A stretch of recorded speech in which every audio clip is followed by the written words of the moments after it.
Hi, this is Chris, and we are taking a look at Section 3 of SAT Practice Test 3. So let's take a look at this first problem. It says a painter will paint n walls with the same size and shape in a building using a specific brand of paint. The painter's fee can be calculated by the expression NKLH, where N is the number of walls, K is a constant with units of dollars per square foot, L is the length of each wall in feet, and H is the height of each wall in feet. If the customer asks the painter to use a more expensive brand of paint, which of the factors in the expression would change? So this, I think, for a lot of students is tougher than you normally see for the very first question. But if we answer this by process of elimination, it's a little bit easier. So let's see what wouldn't change. And if we look at these variables here, we have N, K, L, H. And it tells us in the problem what each variable stands for. So if we're using more expensive paint, does the number of walls change? So hopefully we can read that and say, no, the number of walls in the room would stay the same. All right, let's take a look here at L. L's the length of each wall. The price of our paint, or the brand of the paint that we're using, is not going to change the actual dimensions. It's not going to change the length. And correspondingly, it's also not going to change the height of each wall. So we can eliminate those. So in fact, our correct answer here will be C, which is K. And it says K is a constant with units of dollars per square foot. So you'd have to imagine that a more expensive brand would have a higher value for K. But even if that's tough to conceptualize, this one we can tackle by using process of elimination. Now let's move on and take a look at question 2. And this is a relatively straightforward equation. It says if 3r equals 18, what is the value of 6r plus 3? And here, to solve this, we can divide both sides by 3, and that would give us r equals 6.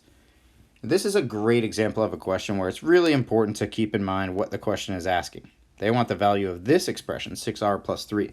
A lot of students will get the value for r and then glance over and see answer choice A, which is 6, and want to pick it right away. But always remember to check what the question's asking. Here, we have to plug it back into that second expression, 6r, or 6 times 6 plus 3.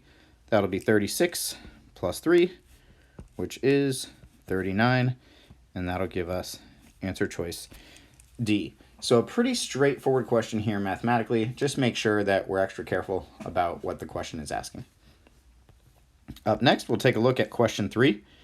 And here it says, which of the following is equal to a to the 2/3 for all values of a? So this involves understanding fraction exponents. And when you have an exponent that's a fraction, let's see if I can zoom in here a little bit, but the denominator is going to tell you what root you're dealing with. So if the denominator is a 3, that would be a cubed root, or if the denominator were a 17, it would be the 17th root, but that tells you the root, and the numerator is going to tell you the exponent inside of that root. So it's exponent over root when you're looking at a fractional exponent, and here, if we look at how that applies to a, that's like saying we're taking the third root of a to the second power, and that matches answer choice D on this question. So just make sure whenever you see an exponent that's a fraction, you want to rewrite it as a root where the denominator tells you the root, and the numerator is going to tell you your exponent inside of that root. Up next, we will take a look at question 4.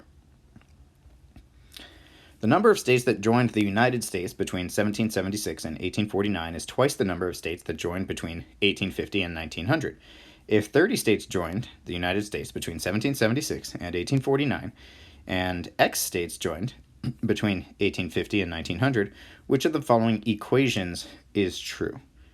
Okay, so there's a lot to unpack there because it's kind of a long question, but they tell us that this time period is twice the number of states from that second time period, which means the value here for the number of states that joined is greater, right? It's twice as much.